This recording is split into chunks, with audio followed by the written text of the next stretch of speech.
यहाँ पर अंग्रेजों द्वारा करीब 800 निर्दोष भारतीयों को लटका दिया गया था, यानी कि फांसी दे दी गई थी।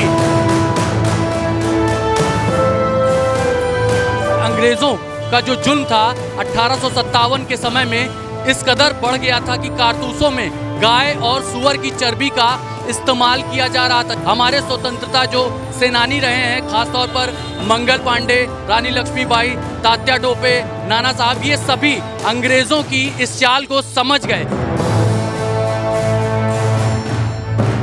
ये जो सामने आप छज्जा या बालकनी इसको कह सकते हैं देख रहे हैं, यहीं पर अंग्रेजी सरकार के हुक्मरान हुक्म देते थे और निर्दोष भारतीयों की एक के बाद एक करके जालिम तरीके से हत्या कर दी जाती थी। शहीदों की चिताओं पर हर बरस लगेंगे मेले, वतन पर मिटने वालों का यही बाकी निशा होगा। नमस्कार, जय हिंद, वंदे मातरम। मैं हूं अभिषेक पांडे और आप देख रहे हैं ना उत्तर प्रदेश।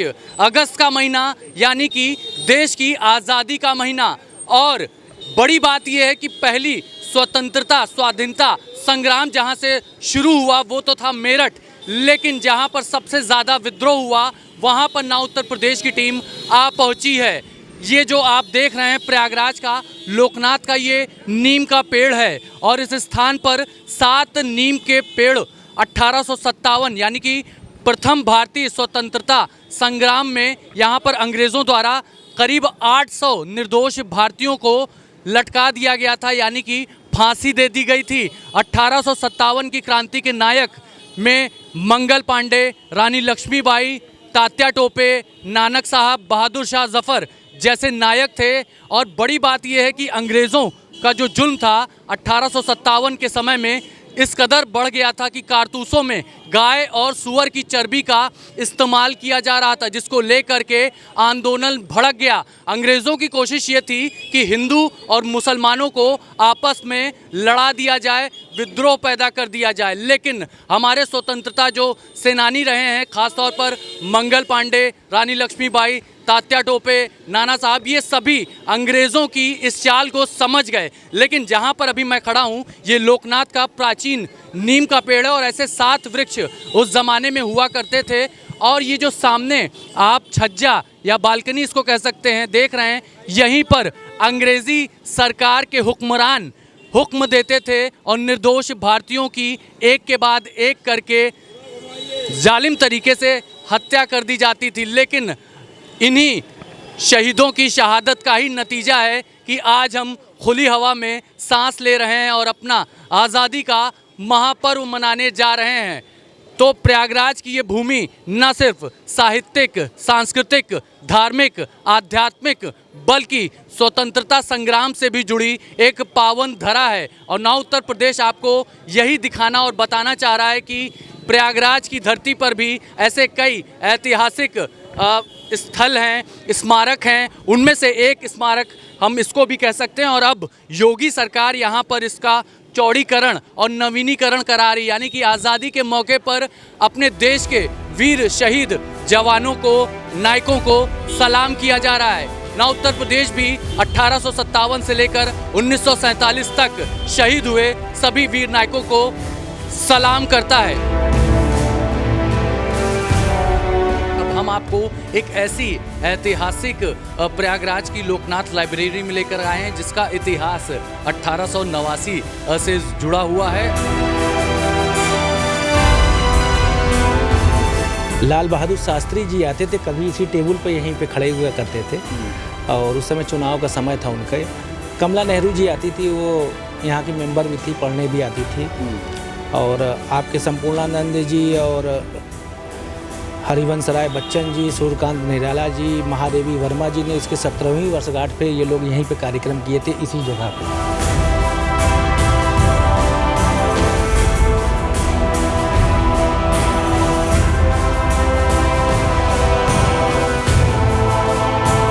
द लीडर अखबार के सारे अंक 1910 से लेके 1968 तक के सारे हैं। और हिंदी की पुस्तकें हैं, उर्दू की करीब 6000 पुस्तकें हैं यहाँ पे, और संस्कृत की हैं।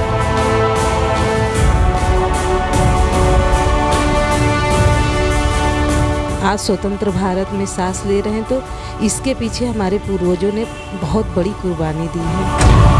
1857 से जुड़ी कहानियों के बारे में ना उत्तर प्रदेश आपको बता रहा है और अब हम आपको एक ऐसी ऐतिहासिक प्रयागराज की लोकनाथ लाइब्रेरी में लेकर आए हैं जिसका इतिहास 1889 से जुड़ा हुआ है। और इस लाइब्रेरी के भीतर भी हम चलते हैं, यहाँ पर देश के तमाम भारत रत्न भी पहुँच चुके हैं और क्या है इसका इतिहास जानने और समझने की कोशिश करते हैं। यहाँ पर जो स्वतंत्र पांडे जो कि यहाँ के लाइब्रेरियन हैं, सबसे पहले तो यहाँ पर जो हम देख रहे हैं कि बाहरी जो 7 नीम का पेड़ है उसका क्या इतिहास रहा है, थोड़ा बताएं। देखिए 1857 में वहाँ करीब 7 पेड़ लेकर रहा करते थे और लगभग 800 क्रांतिकारियों की वहाँ पे फांसी दे के हत्या की गई अंग्रेज़ सरकार के माध्यम से।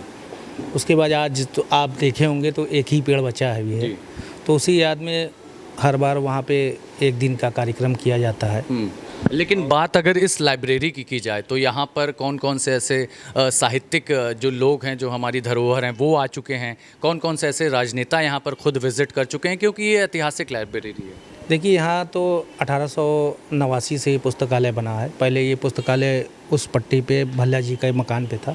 ये घोड़े का अस्तबल हुआ करता था 1889 में। उसके बाद उस समय बृजमोहन लाल भल्ला जी ने 1 लाख रुपए और ये ज़मीन अस्तबल दिया, तो 1911 में ये भारतीय वन पुस्तकालय यहाँ पे स्थापित हो गया और तब से ये पुस्तकालय यहाँ पे निरंतर चलता चला जा रहा है। और यहाँ पे महान विभूतियों में राशि पुरुषोत्तम दास टंडन, मदन मोहन मालवीय और बालकृष्ण भट्ट और ये आपके बच्चा जी का परिवार, भल्ला जी का परिवार, एक रईस ख़ानदान भी इससे हमेशा जुड़ा रहा है।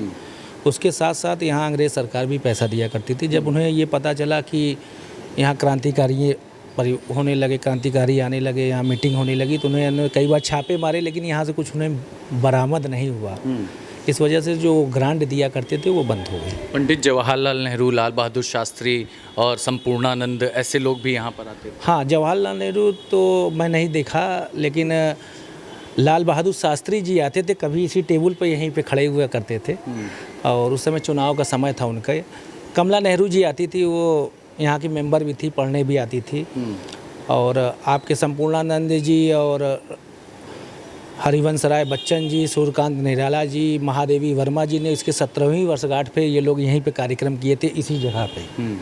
वो इस जगह है जहाँ पे उन्होंने कार्यक्रम किया था, उसका फ़ोटो भी है, आज मैं आप दिखा दूँ। 100 वर्ष पूर्ण होने पे भारत सरकार ने इसके एक विशेष डाक टिकट भी जारी किया था। बात अगर इस लाइब्रेरी की पुस्तकों की जाए तो लगभग कितनी पुस्तकें यहाँ पर मौजूद हैं, कौन कौन सी भाषा में यहाँ पर हैं? देखिए पुस्तकों की बात करेंगे तो यहाँ करीब 63,000 पुस्तकें हैं। उसमें कई तो आपकी मैगजीन्स हैं जो ऐसी जो होंगी भी नहीं, अब सरस्वती के जैसे सारे अंक हैं हमारे पास, मर्यादा है, माया है, द लीडर अखबार के सारे अंक 1910 से लेके 1968 तक के सारे हैं। और हिंदी की पुस्तकें हैं, उर्दू की करीब 6,000 पुस्तकें हैं यहाँ पे, और संस्कृत की हैं काफ़ी पुस्तकें, संस्कृत की भी होंगी। उस समय सभी क्रांतिकारी यहाँ पर आते थे और एक तरह से यहाँ से ही जो आंदोलन है उसकी शुरुआत कही जा सकती है। जी, यहीं से आंदोलन। आपने सुना कि आखिर मैं इस लाइब्रेरी में आया क्यों हूँ, इसका एक इतिहास है। बड़े बड़े साहित्यकार हूँ, राजनेता हूँ, भारत रत्न हूँ, सभी यहाँ से आए हैं, पढ़े हैं और किताबों का अध्ययन कर रहे हैं। और आधुनिक ज़माने के बच्चे भी देखिए यहाँ पर बैठे हुए हैं, वाईफाई का भी अब इस्तेमाल किया जा रहा है। इनसे ही जानने और समझने की हम ज़रूर कोशिश करेंगे कि आखिर देश की आज़ादी कितनी महत्वपूर्ण है। मैम, क्या नाम है आपका? मेरा नाम सीता साहू है। मैं LT ग्रेड यानी TGT की तैयारी कर रही हूँ। देश की आज़ादी के लिए तमाम जो क्रांतिकारी ने शहादत दी है, आप जहाँ पर बैठी हैं, पढ़ाई कर रही हैं, यहाँ पर बड़े बड़े विद्वान आकर के पढ़ के गए हैं, बड़े बड़े साहित्यकार आके पढ़ के गए हैं। आज़ादी के लिए क्या कहना चाहेंगी आप? आज़ादी के लिए तो कहने के लिए तो कोई शब्द ही नहीं है। आज़ादी उतनी ही हमारे लिए ज़रूरी थी जितनी कि जीने के लिए सांस ज़रूरी होती है। और आज अगर हम आज स्वतंत्र भारत में सांस ले रहे हैं तो इसके पीछे हमारे पूर्वजों ने बहुत बड़ी कुर्बानी दी है। बिल्कुल, पूर्वजों का बलिदान, पूर्वजों की कुर्बानी ही आज वो है कि जिसकी बदौलत खुली हवा में सांस ले रहे हैं। आपका क्या नाम है मैम? अनामिका सोंदिया सर। अनामिका जी, आप जहाँ पढ़ाई कर रहे हैं ऐतिहासिक जगह, ये तो आपको जानकारी है ही है, अब डिजिटल लाइब्रेरी में भी ये तब्दील हो गए, लेकिन हम देश की आज़ादी की बात कर रहे हैं। क्या कहना चाहेंगी आप शहीदों को, देश के नेताओं को? सर ठीक है, मतलब जो देश के लिए आज़ाद हुए हैं उनसे मतलब बहुत कुछ सीखने को मिलता है हम लोगों को।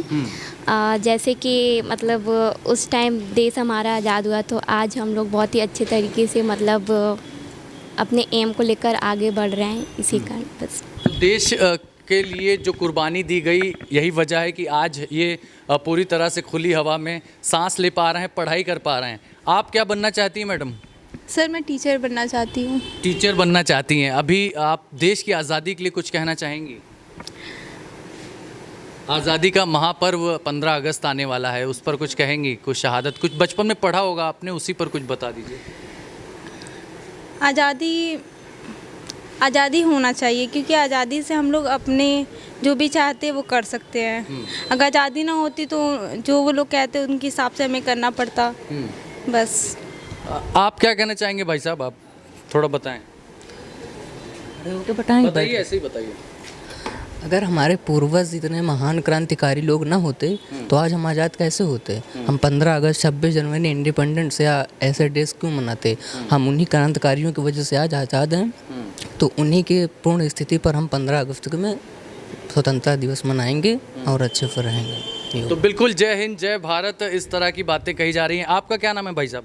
सर मेरा नाम सुमित शुक्ला है। किस चीज़ की तैयारी कर रहे हैं आप? सर मैं इस टाइम एसएससी की तैयारी कर रहा हूँ। एसएससी की तैयारी कर रहे हैं। ये बताइए, जो बलिदान दिया है देश के पूर्वजों ने, राजनेताओं ने, महान क्रांतिकारियों ने, उनके लिए 2 शब्द आप कहना चाहेंगे कुछ? सर जो उन्होंने किया है हमारे लिए, उसके लिए हम लोग आभारी रहेंगे और जो भी करते आ रहे हैं हम लोग, तो इसी पथ प्रदर्शन में आगे चलकर भी ऐसा ही योगदान हम लोग भी दिए, देश के लिए अपना समर्पण करें।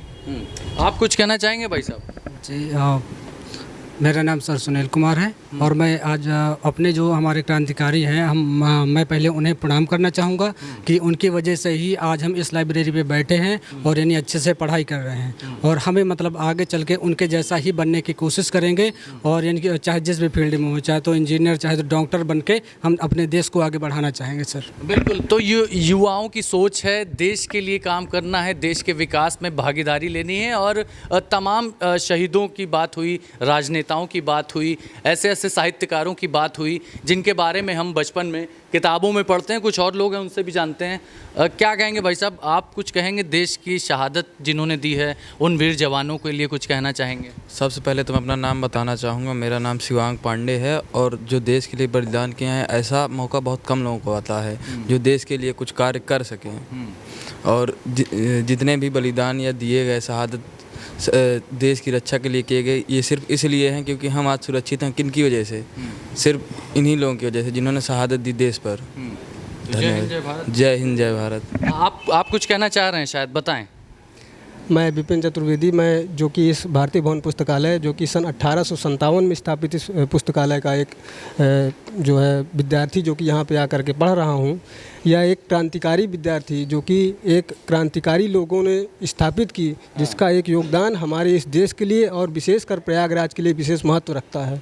यहाँ पर अनेक विभूतियाँ देश के, जैसे कि जवाहरलाल नेहरू और हमारे जो है मोतीलाल नेहरू, लाल बहादुर शास्त्री पूर्व प्रधानमंत्री, ऐसे ऐसे लोग जिस लाइब्रेरी में आकर के पढ़ते थे। और मुझे और मेरे जो और भी दोस्त हैं, साथी हैं, उन लोगों को यहाँ पे इस लाइब्रेरी में पढ़ करके बहुत गर्व की अनुभूति होगी जो कि हम लोगों को होती है। और मैं जो है आने वाले इस स्वतंत्रता दिवस पर जो कि हमारे देश के बलिदान, उनको पुनः याद करके और हम एक उन्नत देश के सृजन के लिए नित्य अध्ययन करते रहें और समस्त देशवासियों को स्वतंत्रता दिवस की हार्दिक शुभकामनाएं। जय हिंद, जय भारत। तो इस लाइब्रेरी में लाने का मकसद ही यही था कि आपको बता सकें कि यहाँ पर जो तमाम क्रांतिकारी थे वो यहाँ पर आते थे, अध्ययन करते थे, रणनीति बनाते थे देश की आज़ादी के लिए और नई दिशा और दशा कैसे तय की जाए, इस पर यहाँ पर विचार होता था, मंथन होता था और अंग्रेज़ों की नींद उड़ाने की यही वो जगह है भारती भवन लाइब्रेरी, जहाँ पर देश के बड़े बड़े राजनेता, क्रांतिकारी और साहित्यकार पहुँचते थे। और देश को हम कह सकते हैं अगर आज आज़ादी मिली है तो इस जगह का एक बहुत बड़ा योगदान है। वीडियो जर्नलिस्ट विक्रम के साथ अभिषेक पांडे, नौ उत्तर प्रदेश।